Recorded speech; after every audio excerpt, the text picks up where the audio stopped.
Достарыңа сәлем, бүгін сенбі. Мен университетке келе жатырмын. Себебі бүгін біздің университетте іс-шара болады екен.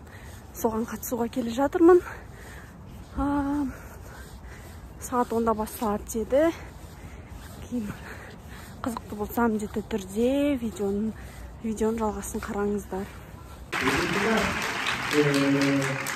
Müzikte çok ufak bir sıkıntı oldu. Normalde yükselmeye devam etmesi gerekiyordu. Olsun. Neyse. Planladığımız gibi olması gerekiyor.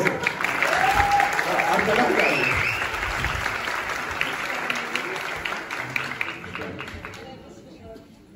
Sezin Erkek. Benim sahne soyadım ama bunun biraz uzun bir hikayesi var. Onu başka zaman anlatırım soran olursa. 26 yaşındayım. Bilkent Üniversitesi Siyaset Bilimi ve Kamu Yönetimi mezunuyum. Devamlı yaptığınız sürece istediğiniz noktaya geldiğinizde hiç kimse, o konuşan hiç kimse bir daha size laf edemeyecek. Hepsinin ağzı susuyor. Bir de zaten siz ne yaparsanız yapın, yani video çeksen de çekmesen de herkes birbirinin arkasından konuştuğu için hani ben video atmışım da dalga geçmiş. Yani hiç umurumda olmaz. Çünkü sen video atmazsın, başka bir şey yaparsın. Onun hakkında da konuşacağım. Gayet iki gün falan sürdü. Spora başladım. Spor. Arkada.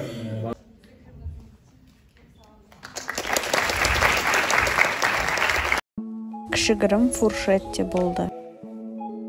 Üzülmenin de hali başka oluyor arkadaşlar. Evet, onu da tavsiye ederiz.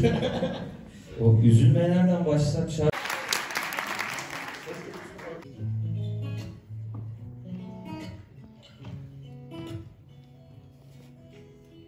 Eski hatalarım canımı ağladın, bilmem hangi acımı dağladın. Pişman mıyım?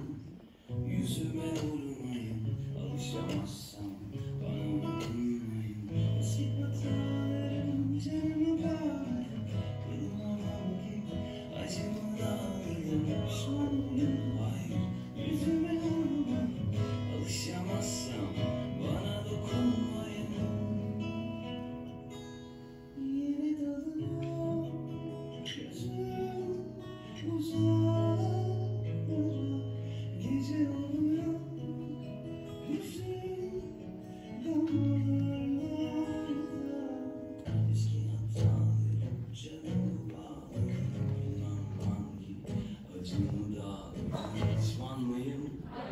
Yüzüme vurmayın, alışamazsam bana dokunmayın.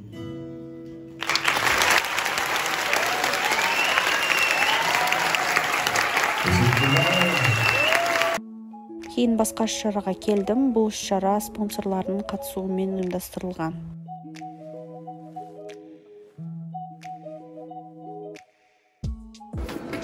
Afiyet olsun.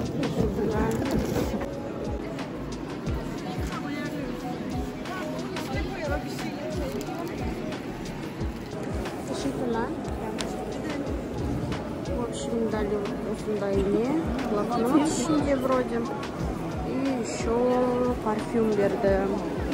Университетте осындай іс-шаралар жиі болады, яғни сенбі жексенбі күндері. Жаңа спонсорлар келіп, осындай бізге информациялар, пайдалы ақпараттар бөлісіп, осындай бізге сыйлықтар береді. Осындай блокноттар келер алдым. Түрік кофесімен осындай тәттілерді. Қазір тағы да қызықты нәрселер болады.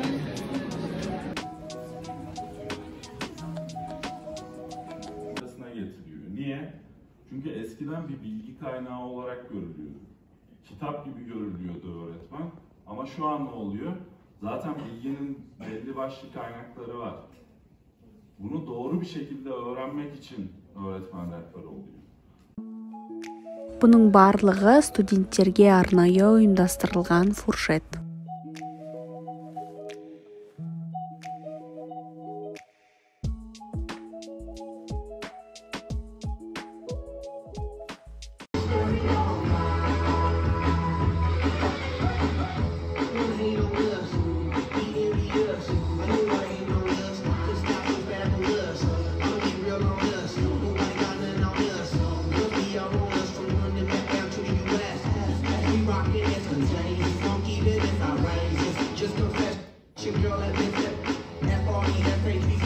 İlk çekeceğim isim kulaklık Buds 2 Pro kazanacak. İlk iki isim.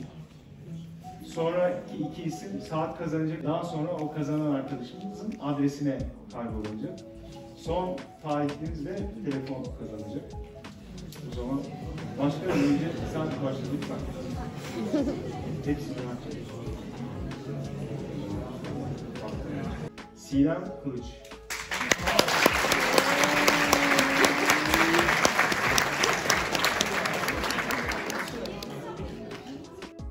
Керемет убакыт өткізгеннен кейін үйге қайттым.